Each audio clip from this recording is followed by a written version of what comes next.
नमस्कार, जय हिंद, जय भारत। मैं राहुल पार्चा भारती आज फिर आप लोगों के बीच में आया हूँ एक बहुत ही महत्वपूर्ण विषय पर बात लेकर। जो वीडियो का टाइटल है वो आपने पढ़ ही लिया होगा। सफल लोग, कामयाब लोग रिस्क लेते हैं। कितना परसेंट रिस्क लेते हैं, आज हम उस पर बात करने वाले हैं। लेकिन उससे पहले बात करेंगे हमारे जो देश में लोग रिस्क लेते हैं वो कितना कितना रिस्क लेते हैं। मान लो एक व्यक्ति कोई शॉप चलाना चाहता है, कोई बिजनेस स्टार्ट करना चाहता है, तो क्या कैसे स्टार्ट करता है।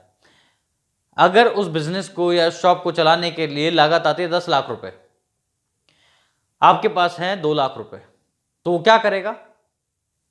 5 लाख रुपए उधार लेगा इंटरेस्ट पे, तो भैया बिजनेस करना है।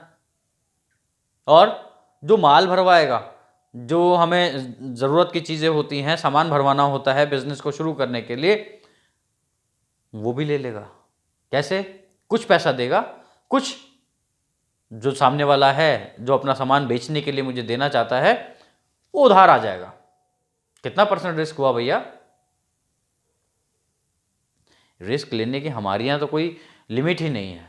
कोई 100% रिस्क लेता है, कोई 500% भी ले लेता है, 1000% रिस्क भी ले लेता है कि हम तो डूबेंगे सनम और तुम्हें भी ले डूबेंगे। ऐसे ऐसे रिस्क, हमारे यहाँ लोग समझते ही नहीं है पैसे का बिहेवियर क्या है।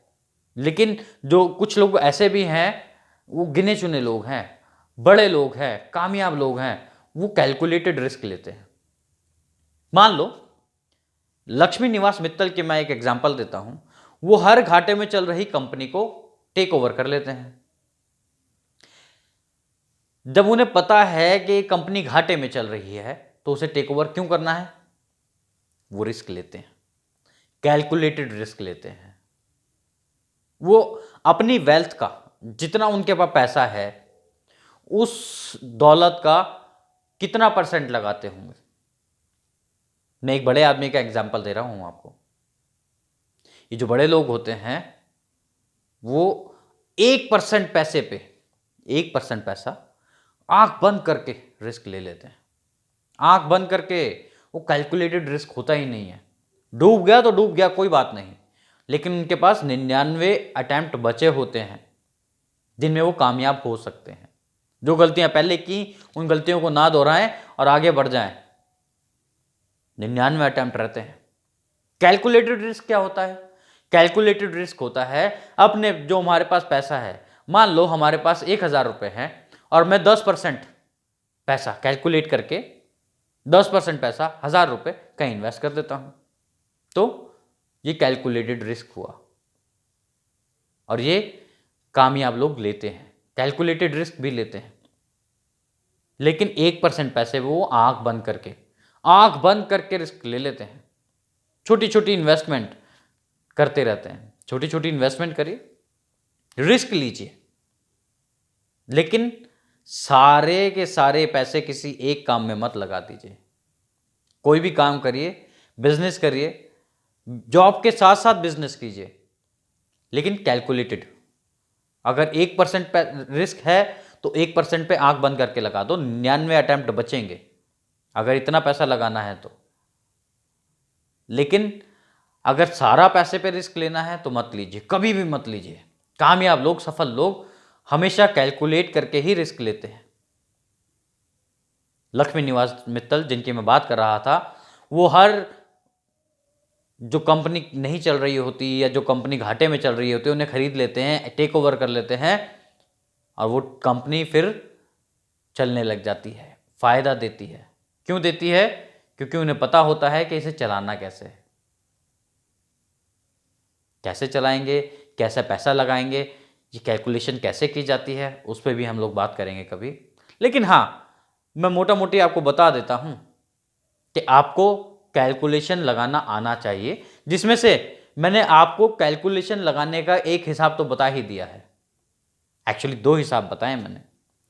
1% पैसे पे, जितना भी आपके पास पैसा है उसका 1% अगर कहीं इन्वेस्ट करना है तो आंख बंद करके रिस्क ले लेना।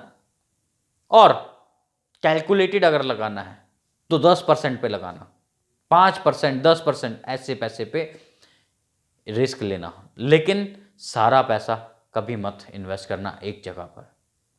वॉरेन बफेट बहुत बड़े इन्वेस्टर हैं, आपने सुना होगा उनके बारे में। उन्होंने भी कहा है कि एक ही टोकरी में सारे अंडे नहीं रखने चाहिए, अगर टोकरी गिर गई तो सारे अंडे फूट जाएंगे।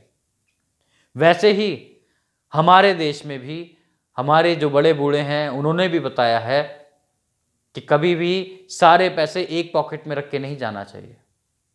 पता नहीं कौन कब क्या चुरा ले, कौन कब कहाँ से पैसा हमारा निकाल ले। हमारे बड़े बूढ़े हमारे बुजुर्ग जो हैं वो बताते थे जब कहीं बाहर जाओ तो कैसे पैसे रख के लेके जाने चाहिए, पैसा कहाँ कहाँ रखना चाहिए। एक ही पॉकेट में सारे पैसा ना रखकर थोड़े इधर थोड़े उधर थोड़े उधर ऐसे करके रखते थे अलग अलग जगह पर, ताकि अगर एक जेब एक जगह से पैसा निकल भी जाए, खो भी जाए, गुम भी हो जाए तो हमारे पास बाकी पैसा बचे। ये हमें कैलकुलेशन आनी चाहिए और कामयाब लोग हमेशा कैलकुलेट करके ही अपनी लाइफ को आगे चलाते हैं। रिस्क लो, रिस्क लेने के लिए मना नहीं है, लेकिन 100% रिस्क कभी मत लेना, क्योंकि आपके पास जमा पूंजी बहुत मेहनत की कमाई है और बहुत मेहनत से पैसा कमाया जाता है। पैसा कमाना कोई आसान काम नहीं है, लेकिन हमारे गुरुजी ये भी कहते हैं पैसा कैलकुलेशन के हिसाब से खर्च करना चाहिए। ऐसा नहीं है कि पैसा आप बस जमा करते रहो, उसे खर्च भी ना करो और जो लाइफ जो जी रहे हो उस लाइफ को जी भी ना पाओ। खर्च भी करना चाहिए, लेकिन जब बिजनेस की बात आए, जब इन्वेस्टमेंट की बात आए तो कैलकुलेशन के साथ साथ आपको इन्वेस्ट करना चाहिए। मुझे लगता है आज के लिए इतना काफ़ी है। जय हिंद, जय भारत।